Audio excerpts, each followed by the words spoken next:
Hello, welcome back to Mrs Malabar. അപ്പോൾ ഇന്ന് നമ്മൾ ചെയ്യാൻ പോണത് ഒരു കേക്കിൻ്റെ റെസിപ്പിയാണ്. ഓവനും സോസ് പാനും കുക്കറും ഒന്നുമില്ലാതെ ഫ്രൈയിങ് പാനിൽ ഉണ്ടാക്കാൻ പറ്റിയൊരു കേക്കിൻ്റെ റെസിപ്പിയാണ്. നല്ല ഈസി ആയിട്ടുള്ള കേക്കാണ്, അതുപോലെ നല്ല ടേസ്റ്റുമാണ് ഇത് കഴിക്കാൻ. നമ്മൾ ചോക്ലേറ്റ് കേക്കാണ് ചെയ്യണത്. ഇതുപോലെ നിങ്ങൾക്ക് വാനില കേക്ക് ഉണ്ടാക്കുക, അതുപോലെ ബ്ലാക്ക് ഫോറസ്റ്റ് അതൊക്കെ ഉണ്ടാക്കാൻ പറ്റും ഇങ്ങനെ ഫ്രൈയിങ് പാനിൽ. നല്ല ഈസി ആയിട്ട് തന്നെ ചെയ്തെടുക്കുകയും ചെയ്യുക. അപ്പോൾ വീഡിയോയിലേക്ക് പോകുന്നതിൻ്റെ മുന്നേ നിങ്ങൾ ആദ്യമായിട്ടാണ് ഈ ചാനൽ കാണുന്നതെന്നുണ്ടെങ്കിൽ താഴെ കാണുന്ന റെഡ് സബ്സ്ക്രൈബ് ബട്ടൺ പ്രസ് ചെയ്തിട്ട് ഒന്ന് സബ്സ്ക്രൈബ് ചെയ്യുക. അതുപോലെ നോട്ടിഫിക്കേഷൻസ് ഒക്കെ കിട്ടാൻ വേണ്ടിയിട്ട് ആ ബെല്ലൈക്കൺ ഒന്ന് ക്ലിക്ക് ചെയ്യുക. അപ്പോൾ നമുക്ക് ഈ കേക്കിന് വേണ്ട സാധനങ്ങൾ എന്തൊക്കെയാണെന്ന് നോക്കാം. അപ്പോൾ ആദ്യം നമുക്ക് ബാറ്റർ ഉണ്ടാക്കണം. അതിന് വേണ്ടിയിട്ട് ഞാനൊരു ബൗൾ എടുത്തിട്ടുണ്ട്. അതിലേക്ക് 3 മുട്ട പൊട്ടിച്ചൊഴിക്കുകയാണ്. പിന്നെ ഞാൻ ഇതിന് മുന്നത്തെ വീഡിയോസിൽ പറഞ്ഞിട്ടുണ്ടോയെന്ന് അറിയില്ല, നമ്മൾ ഈ മുട്ട ബീറ്റ് ചെയ്യാൻ എടുക്കുന്ന ബൗള് നല്ല ഡ്രൈ ആയിരിക്കണം. അതായത് വെള്ളത്തിൻ്റെ അംശം തീരെ പാടില്ല. വെള്ളം എന്തെങ്കിലും ഉണ്ടെന്നുണ്ടെങ്കിൽ മുട്ട നല്ലോണം ബീറ്റ് ആവില്ല, അപ്പോൾ നമ്മുടെ കേക്ക് സോഫ്റ്റ് ആവില്ല. അതുകൊണ്ട് എപ്പോഴും ഡ്രൈ ആയിട്ടുള്ളൊരു ബൗൾ എടുക്കുക. പിന്നെ ഈ മുട്ടയൊക്കെ റൂം ടെമ്പറേച്ചറിൽ ആക്കിയിട്ട് വേണം യൂസ് ചെയ്യാൻ. ഇനി ഈ മുട്ടയിലേക്ക് ഞാൻ ഒരു 1/2 ടീസ്പൂണിൻ്റെ അടുത്ത് വാനില എസൻസ് ചേർക്കുകയാണ്. അപ്പോൾ ചോക്ലേറ്റ് കേക്ക് അല്ലേ, എന്തിനാ വാനില എസൻസ് എന്ന് വിചാരിക്കുന്നുണ്ടാവും. വാനില എസൻസ് ഇങ്ങനെ മുട്ട ബീറ്റ് ചെയ്യുന്നതിൻ്റെ മുന്നേ തന്നെ ചേർത്തിട്ട് ഇത് രണ്ടും കൂടെ ബീറ്റ് ചെയ്ത് കഴിഞ്ഞാൽ നമുക്ക് ആ മുട്ടൻ്റെ സ്മെല്ല് പോയി കിട്ടും. അപ്പോൾ അതിന് വേണ്ടിയിട്ടാണ് ഇപ്പോൾ തന്നെ വാനില എസൻസ് ചേർക്കുന്നത്. ഇനി ഇത് രണ്ടും കൂടെ നന്നായിട്ട് ബീറ്റ് ചെയ്തെടുക്കുകയാണ്. ഒരു 2-3 മിനിറ്റെങ്കിലും കണ്ടിന്യൂസ് ആയിട്ട് ബീറ്റ് ചെയ്യുക. പിന്നെ ബീറ്റ് ചെയ്യുമ്പം വിപ്പിംഗ് ക്രീം പറഞ്ഞ പോലെ തന്നെ ആദ്യം 1-ലിടുക, പിന്നെ 2-ലിടുക, അങ്ങനെ സ്പീഡ് കൂട്ടിപ്പോയാൽ മതി. അല്ലാതെ പെട്ടെന്ന് തന്നെ ഒരുമിച്ച് ഹൈ സ്പീഡിലിടാൻ പാടില്ല.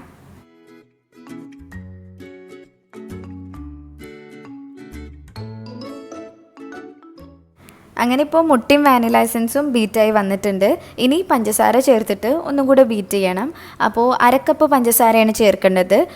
പൊടിച്ച പഞ്ചസാരയാണ്. അപ്പോൾ അത് കുറച്ചായിട്ട് ചേർത്തിട്ട് നന്നായിട്ട് ബീറ്റ് ചെയ്ത് ഫ്ലഫി ആക്കി എടുക്കുക.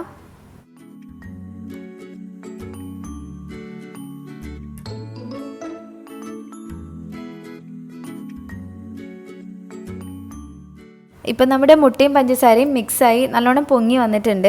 ഇനി ഡ്രൈ ഇൻഗ്രീഡിയൻസ് ഒന്ന് മെഷർ ചെയ്തെടുക്കുകയാണ്. അതായത് കൊക്കോ പൗഡറും മൈദയാണ് മെഷർ ചെയ്യുന്നത്. അപ്പം 1/3 കപ്പാണ് ഞാൻ എടുത്തിട്ടുള്ളത്. ഇത് 80 ml ആണ് വരുന്നത്. അതിലേക്ക് ആദ്യം 1 ടേബിൾ സ്പൂൺ കൊക്കോ പൗഡർ ഇട്ട് കൊടുത്തിട്ട് ബാക്കിയുള്ള ഭാഗം മൈദ വെച്ചിട്ട് ഫില്ല് ചെയ്യാണ്.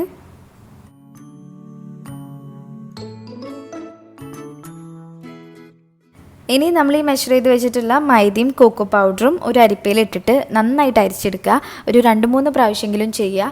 അപ്പം ഇത് നമ്മുടെ ബാറ്ററിൽ ചേർക്കുമ്പം കേക്ക് നല്ല സോഫ്റ്റായിട്ട് വരും. ഈ അരിച്ച് വെച്ചിട്ടുള്ള മൈദയും കൊക്കോ പൗഡറും നമ്മുടെ മുട്ടയിലേക്ക് ഇട്ടിട്ട് ഒന്ന് ഫോൾഡ് ചെയ്തെടുക്കണം.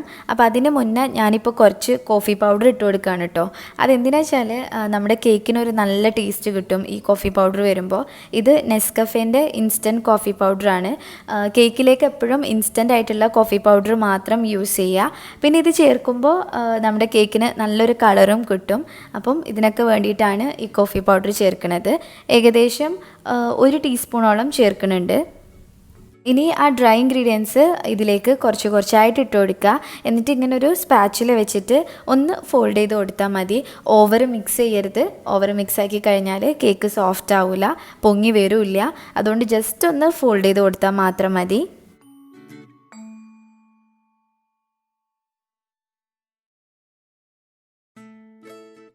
ഇനി നമ്മുടെ കേക്കിൻ്റെ അവസാനത്തെ സ്റ്റെപ്പാണ് ചെയ്യുന്നത്. കുറച്ച് ബേക്കിംഗ് സോഡയും വിനീഗറും കൂടെ ഒഴിച്ചു കൊടുക്കണം. 1/2 ടീസ്പൂണോളം ബേക്കിംഗ് സോഡയും പിന്നെ 1/2 ടീസ്പൂണോളം വിനീഗറും ഇതിലേക്ക് ഒഴിക്കുക. അങ്ങനെ സെപ്പറേറ്റ് മിക്സ് ആക്കിയിട്ട് ഒഴിക്കേണ്ട, നേരിട്ട് തന്നെ ഇട്ട് കൊടുത്താൽ മതി. എന്നിട്ട് ഇത് ഒന്നും കൂടെ ഫോൾഡ് ചെയ്തെടുക്കുക.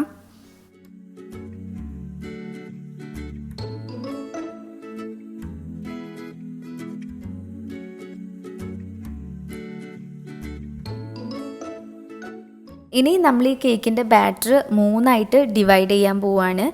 ഞാൻ 3 ലെയറുള്ള കേക്കാണ് ചെയ്യുന്നത്. അപ്പോൾ അതിന് വേണ്ടിയിട്ട് 3 ബൗൾ എടുത്തിട്ടുണ്ട്. ഇനി ഇതിലേക്ക് ഈ ബാറ്റർ ഈക്വലായിട്ട് ഒഴിച്ചു കൊടുക്കുക.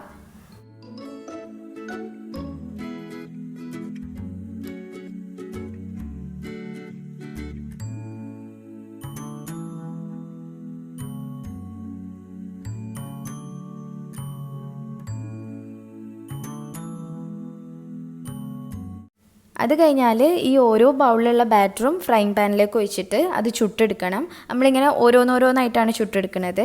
അപ്പോൾ ആദ്യം ഒരു തട്ട് വെച്ചിട്ട് ഫ്രൈങ് പാൻ വെച്ച് കൊടുക്കുക. പിന്നെ ഈ ഫ്രൈങ് പാനിൻ്റെ അടിഭാഗം 6 ഇഞ്ചാണ് കേട്ടോ. അപ്പോൾ നമുക്ക് 6 ഇഞ്ച് വലുപ്പത്തിലുള്ള കേക്കാണ് കിട്ടുക. ആദ്യം കുറച്ച് ഓയിലൊന്ന് ഗ്രീസ് ചെയ്ത് കൊടുക്കുകയാണ്, എന്നിട്ടാണ് ബാറ്റർ ഒഴിക്കുക.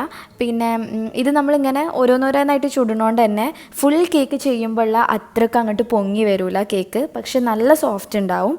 അപ്പോൾ പാൻ ഗ്രീസ് ചെയ്ത് കഴിഞ്ഞിട്ട് ഞാൻ മാവ് ഒഴിക്കുകയാണ്.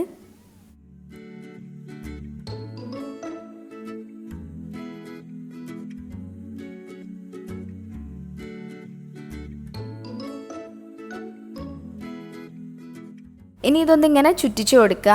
എന്നിട്ട് അടച്ച് വെച്ചിട്ട് 5 മിനിറ്റാണ് ഇതിൻ്റെ ടൈം വരുന്നത്. പിന്നെ വെന്തിട്ടില്ലാന്ന് തോന്നുകയാണെങ്കിൽ ജസ്റ്റ് 1 മിനിറ്റും കൂടെ വെച്ച് കൊടുക്കുക. അധിക സമയം വെക്കരുത്. അധികം വെച്ച് കഴിഞ്ഞാൽ കേക്ക് അടിഭാഗം കരിഞ്ഞു പോവും. 5 മിനിറ്റ് തന്നെ മതിയാവും, കാരണം നമ്മൾ കുറച്ചല്ലേ ഒഴിക്കണുള്ളൂ. അതുകൊണ്ട് 5 മിനിറ്റ് തന്നെ കറക്റ്റാണ്. പിന്നെ ഫ്ലെയിം എപ്പോഴും ലോയിലാണ് ഇടേണ്ടത്.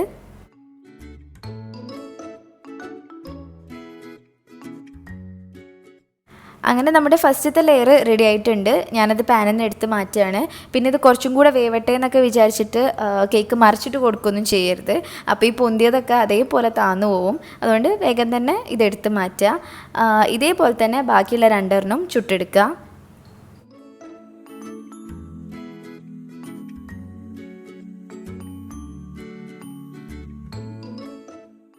അങ്ങനെ നമ്മുടെ 3 റെഡി ആയിട്ടുണ്ട്. അത്യാവശ്യം കട്ടിയൊക്കെ ഉണ്ട്. ഇനി ഇതൊന്ന് ചൂടാറണം. അത് കഴിഞ്ഞിട്ട് വേണം ഇതിൽ ക്രീമാക്കാൻ വേണ്ടിയിട്ട്. അപ്പോൾ ഇത് കുറച്ച് സമയം ചൂടാറാൻ വേണ്ടിയിട്ട് മാറ്റി വെക്കുകയാണ്. ഇപ്പം ഞാൻ ക്രീം ബീറ്റ് ചെയ്തെടുക്കാൻ പോവാണ്. ബൗളും ബ്ലേഡ്സൊക്കെ തണുപ്പിച്ചെടുത്തിട്ടുണ്ട്. ഇപ്പം ചൂടായതുകൊണ്ട് തന്നെ ക്രീം ബീറ്റായി കിട്ടാൻ കുറച്ച് ബുദ്ധിമുട്ടാണ്. അതിന് സ്പീഡാക്കാൻ വേണ്ടിയിട്ടാണ് ഇങ്ങനെയൊക്കെ ചെയ്യണത്. പിന്നെ ഏകദേശം 1 കപ്പോളം വിപ്പിംഗ് ക്രീമാണ് ഞാൻ എടുത്തിട്ടുള്ളത്. റിറ്റ്സിൻ്റെ ആണ്. വിപ്പിംഗ് ക്രീംസിനെ പറ്റിയിട്ടുള്ള ഒരു ഡീറ്റെയിൽ ആയിട്ടുള്ള വീഡിയോ ഞാൻ ഇട്ടിട്ടുണ്ട്. എന്തെങ്കിലും സംശയം ഉണ്ടെങ്കിൽ അതിൻ്റെ ലിങ്ക് ഞാൻ താഴെ ഡിസ്ക്രിപ്ഷൻ ബോക്സിൽ കൊടുത്തിട്ടുണ്ട്. ഒന്ന് പോയിട്ട് നോക്കുക.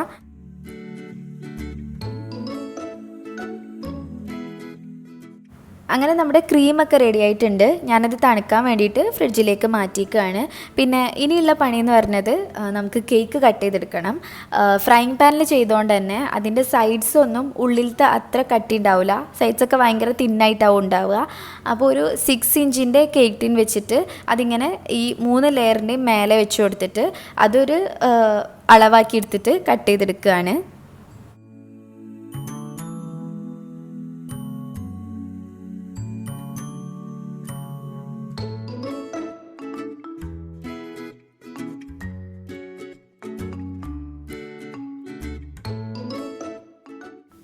അങ്ങനെ കേക്ക്സ് കട്ട് ചെയ്തെടുത്തിട്ടുണ്ട്. പിന്നെ ഈ കേക്ക് വെറ്റാക്കാൻ വേണ്ടിയിട്ട് ഞാൻ ഷുഗർ സിറപ്പല്ല യൂസ് ചെയ്യണത്. അതിന് പകരം ചോക്ലേറ്റ് മെൽറ്റ് ചെയ്തിട്ട് അതിൽ പാല് ചേർത്ത് ലൂസാക്കി എടുത്തതാണ് എടുക്കുന്നത്. അതാണ് ആ സൈഡിൽ കാണുന്നത്. ഇതാവുമ്പം നമ്മുടെ കേക്കിന് നല്ലൊരു ചോക്ലേറ്റി ടേസ്റ്റ് കിട്ടും. ഇതെങ്ങനെ ചെയ്യണതെന്ന് വെച്ചാൽ കുറച്ച് പാല് തിളപ്പിക്കുക. നല്ല ചൂട് വേണം പാല്. ഏകദേശം ഒരു 80 ml ഒക്കെ പാലെടുത്തിട്ട് നന്നായിട്ട് തിളപ്പിക്കുക. എന്നിട്ട് അത് ചോക്ലേറ്റ് ഗ്രേറ്റ് ചെയ്തിട്ട് അതിലേക്ക് ഒഴിച്ചു കൊടുക്കുകയാണ്. ചോക്ലേറ്റ് ഒരു 30-40 ഗ്രാമൊക്കെ എടുക്കുക. അതൊക്കെ നിങ്ങളുടെ ഇഷ്ടം. എന്നിട്ട് അതിലേക്ക് ഒഴിച്ചിട്ട് നല്ലോണം ഇളക്കി മിക്സാക്കി മെൽറ്റാക്കി എടുക്കുകയാണ് ചെയ്യണത്. പിന്നെ ഇതിന് പകരം വേണമെങ്കിൽ ചോക്ലേറ്റ് സിറപ്പ് യൂസ് ചെയ്യുക, അല്ലെങ്കിൽ നോർമൽ ഷുഗർ സിറപ്പും യൂസ് ചെയ്യുക. ഇനി നമുക്ക് കേക്ക് അസംബിൾ ചെയ്യാം. അപ്പോൾ അതിന് വേണ്ടി ടേൺ ടേബിൾ മേലെ ഞാനൊരു കേക്ക് ബോർഡ് വെച്ച് കൊടുത്തിട്ടുണ്ട്. ഈ കേക്ക് ബോർഡിൻ്റെ സെൻറ്ററിലായിട്ട് കുറച്ച് വിപ്പിംഗ് ക്രീം ആക്കി കൊടുക്കുകയാണ്. വിപ്പിംഗ് ക്രീം അപ്ലൈ ചെയ്യുമ്പം കുറച്ചും കൂടെ ഈസി ആവാൻ വേണ്ടി ഞാനതൊരു പൈപ്പിംഗ് ബാഗിലാണ് എടുത്തിട്ടുള്ളത്. ഇനി നമ്മുടെ ഫസ്റ്റ് ലെയർ കേക്ക് വെക്കുക. എന്നിട്ട് അത് ആ ചോക്ലേറ്റ് മിക്സ് വെച്ചിട്ട് നന്നായിട്ട് വെറ്റാക്കി കൊടുക്കുക. ഒരു 2-3 ടേബിൾ സ്പൂണൊക്കെ ഒരു ലെയറിൽ തന്നെ ഒഴിച്ചു കൊടുക്കണം. ഇങ്ങനെയാണ് കേട്ടോ നമ്മുടെ ചോക്ലേറ്റ് മിക്സിൻ്റെ കൺസിസ്റ്റൻസി വേണ്ടത്. കുറച്ച് ലൂസായിട്ടാണ്. ഇത് നമ്മൾ കേക്കിൽ ഒഴിച്ചു കഴിഞ്ഞാൽ കേക്കിലേക്ക് നല്ലോണം ഇറങ്ങി ചെല്ലണം. ആ ഒരു കൺസിസ്റ്റൻസിയാണ് വേണ്ടത്. കട്ടിയിലാണെന്നുണ്ടെങ്കിൽ നമ്മളിത് ഒഴിക്കുമ്പം കേക്കിൻ്റെ മേലെ ഒരു ലെയർ പോലെ നിൽക്കും, ഉള്ളിലേക്ക് ഇറങ്ങൂല. അപ്പോൾ അതുകൊണ്ട് തന്നെ കുറച്ച് ലൂസാക്കി എടുക്കുക.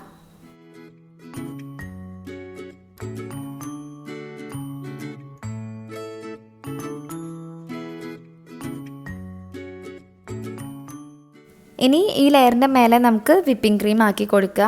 നല്ല കട്ടിക്ക് തന്നെ ആക്കുക. പിന്നെ ഇതുപോലെ പൈപ്പിംഗ് ബാഗിലാക്കുമ്പം നമുക്ക് നല്ല ഈസിയാണ്. അധികം എന്താ പറയുക, വൃത്തികേടൊന്നും ആവില്ല. ഇങ്ങനെ ജസ്റ്റ് ചുറ്റിച്ചു കൊടുത്താൽ മതി. എന്നിട്ട് അവസാനം ഒരു സ്പാച്ചുല വെച്ചിട്ട് ഒന്ന് ലെവലാക്കി കൊടുത്താൽ മതി.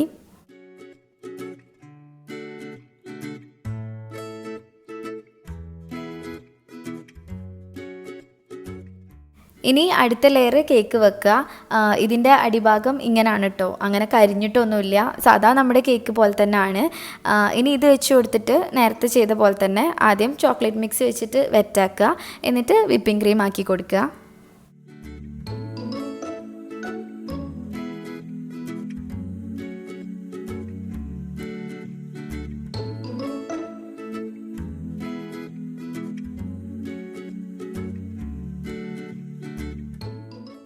അത് കഴിഞ്ഞിട്ട് നമ്മുടെ അവസാനത്തെ ലെയർ കേക്ക് വെക്കുക. എന്നിട്ട് കൈ വെച്ചിട്ട് ജസ്റ്റ് ഒന്നിങ്ങനെ പ്രസ് ചെയ്ത് കൊടുത്ത് അതും ചോക്ലേറ്റ് മിക്സ് വെച്ചിട്ട് വെറ്റാക്കി കൊടുക്കുക. ഇത് ഞാൻ കവർ ചെയ്തെടുക്കുന്നത് ചോക്ലേറ്റ് ക്രീം കൊണ്ടാണ്. അതായത് നമ്മുടെ ചോക്ലേറ്റ് മെൽറ്റ് ചെയ്തെടുത്തിട്ടുള്ള ചോക്ലേറ്റ് അതൊന്ന് തണുപ്പിച്ചിട്ട് വിപ്പിംഗ് ക്രീമിലേക്ക് ചേർത്ത് ബീറ്റ് ചെയ്തെടുത്തിട്ട് അത് വെച്ചിട്ടാണ് കവർ ചെയ്യണത്. അപ്പോൾ അതാക്കണ സമയം നമുക്ക് ഈ കേക്ക് ഒന്ന് സെറ്റായി വരാൻ വേണ്ടിയിട്ട് ഫ്രിഡ്ജിലേക്ക് വെക്കാം. ഇത് നമ്മൾ ബാക്കിയുള്ള വിപ്പിംഗ് ക്രീമാണ്. അപ്പോൾ അതിൽ നിന്ന് ഞാനൊരു 2-3 ടേബിൾ സ്പൂണോളം മേലെ ഡെക്കറേഷന് വേണ്ടിയിട്ടൊന്ന് മാറ്റി വെച്ചിട്ടുണ്ട്. ഇനി ഈ ബാക്കിയുള്ളതിലേക്ക് ഒരു 2.5 ടേബിൾ സ്പൂണോളം മെൽറ്റ് ചെയ്തിട്ടുള്ള ചോക്ലേറ്റ് ഒഴിച്ചു കൊടുക്കുകയാണ്. ചോക്ലേറ്റ് ചൂടോടെ ഒഴിക്കരുത്, തണുപ്പിച്ചതിന് ശേഷം മാത്രം ഒഴിക്കുക. ചൂടോടെ ഒഴിച്ച് കഴിഞ്ഞാൽ ക്രീമും മെൽറ്റാവും, പിന്നെ അത് ബീറ്റ് ചെയ്ത് കഴിഞ്ഞാലൊന്നും ശരിയാവില്ല. അപ്പോൾ അതുകൊണ്ട് ചോക്ലേറ്റ് തണുപ്പിച്ചിട്ട് ഒഴിച്ചു കൊടുക്കുക. ഈ ചോക്ലേറ്റും വിപ്പിംഗ് ക്രീമും കൂടെ നന്നായിട്ട് ബീറ്റ് ചെയ്തെടുക്കുകയാണ്. ഹൈ സ്പീഡിൽ തന്നെ ഇട്ടിട്ട് ബീറ്റ് ചെയ്യുക. ഒരു 2-3 മിനിറ്റോളം ചെയ്താൽ മതി.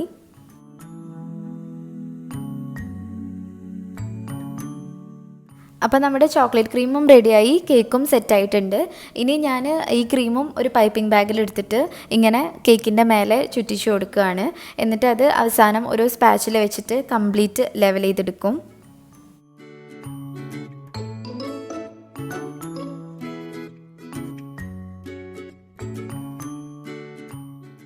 കേക്ക് മുഴുവനായിട്ട് ഈ ചോക്ലേറ്റ് ക്രീം വെച്ച് കവർ ചെയ്തെടുക്കുക.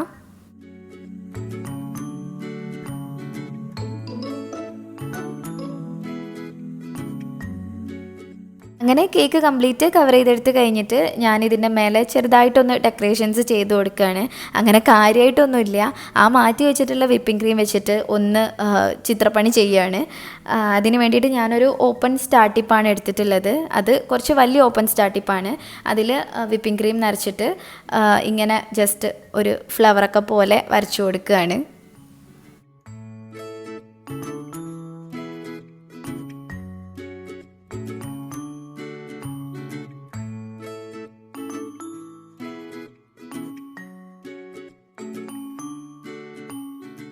അങ്ങനെ ഡെക്കറേഷൻസും കഴിഞ്ഞു. ഇനി ഇതിൻ്റെ ആ സൈഡിലൊക്കെ ക്രീം ആയ ഭാഗത്ത് ഒന്ന് ക്ലീൻ ചെയ്ത് കൊടുക്കുകയാണ്. അതൊരു ടിഷ്യൂ എടുത്തിട്ട് ഒന്ന് വെള്ളത്തിൽ മുക്കിയിട്ട് അത് വെച്ചിട്ട് ക്ലീൻ ചെയ്ത് കഴിഞ്ഞാൽ പെട്ടെന്ന് പോരും. അപ്പോൾ അങ്ങനെ ചെയ്യാണ്. പിന്നെ കേക്കിൻ്റെ താഴ്ഭാഗത്തായിട്ട് ഞാൻ കുറച്ച് ചോക്ലേറ്റിൻ്റെ പീസസ് വെച്ചിട്ട് ഒരു ബോർഡർ പോലെ ആക്കി കൊടുത്തിട്ടുണ്ടേനു. അത് വീഡിയോയിൽ ഇൻക്ലൂഡ് ചെയ്യാൻ പറ്റിയിട്ടില്ല. അപ്പം ഡെക്കറേഷനൊക്കെ നിങ്ങളെ ഇഷ്ടത്തിനനുസരിച്ചിട്ടാണ്. വേണമെങ്കിൽ ചെറീസ് യൂസ് ചെയ്യുക, അതുപോലെ ഷുഗർ സ്പ്രിങ്കിൾസ് യൂസ് ചെയ്യുക. അപ്പം നിങ്ങളുടെ ഇഷ്ടത്തിനനുസരിച്ചിട്ട് ഡെക്കറേഷൻസ് ചെയ്യുക. ഇനി ഈ കേക്ക് ഫ്രിഡ്ജിൽ വെച്ചിട്ട് നന്നായിട്ട് തണുപ്പിച്ചെടുക്കണം. ഒരു 2 മണിക്കൂറെങ്കിലും മിനിമം വെക്കണം. അപ്പോഴേ നമ്മുടെ കേക്ക് കംപ്ലീറ്റ് ആയിട്ട് തണുത്ത് വരുള്ളൂ. അപ്പോൾ അതിന് വേണ്ടിയിട്ട് ഇത് ഫ്രിഡ്ജിലേക്ക് മാറ്റുകയാണ്. ഫ്രീസറിൽ വെക്കണമെന്നില്ല, താഴെ തന്നെ വെച്ചാൽ മതി. അങ്ങനെ നമ്മുടെ കേക്ക് നല്ലോണം തണുത്ത് റെഡിയായി വന്നിട്ടുണ്ട്. ഇനി ഇത് കട്ട് ചെയ്യുകയാണ്. കട്ട് ചെയ്യുമ്പോൾ തന്നെ അറിയാം കേക്ക് നല്ല സോഫ്റ്റാണ്. കത്തി കൊണ്ട് പെട്ടെന്ന് തന്നെ മുറിക്കാൻ കഴിയുന്നുണ്ട്. അപ്പം നിങ്ങളെല്ലാവരും ഒന്ന് ഉണ്ടാക്കി നോക്കുക. നല്ല ടേസ്റ്റാണ് ഇത് കഴിക്കാൻ. ആ ചോക്ലേറ്റിൻ്റെ ടേസ്റ്റും കോഫീൻ്റെ ടേസ്റ്റും ക്രീമും എല്ലാം കൂടെ അടിപൊളിയാണ്. അപ്പോൾ ഇനി കേക്ക് ഉണ്ടാക്കുമ്പം ഇതുപോലെ ഒന്ന് ചെയ്ത് നോക്കുക. ഫ്രൈങ് പാനിൽ ഓവൻ ഇല്ലാത്തവർക്കും സോസ് പാൻ ഇല്ലാത്തവർക്കും ഒക്കെ ചെയ്യാൻ പറ്റിയൊരു സാധനമാണ്. എന്തായാലും നിങ്ങൾ ട്രൈ ചെയ്തിട്ട് ഫീഡ്ബാക്ക് അറിയിക്കുക.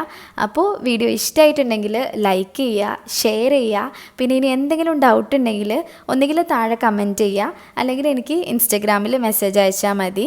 മിസ്സസ് മലബാർ എന്നാണ് എൻ്റെ ഇൻസ്റ്റ ID. അപ്പോൾ ഇനിയും ഇതുപോലത്തെ റെസിപ്പീസിനായിട്ട് മിസ്സസ് മലബാറിലേക്ക് സബ്സ്ക്രൈബ് ചെയ്യുക. താങ്ക്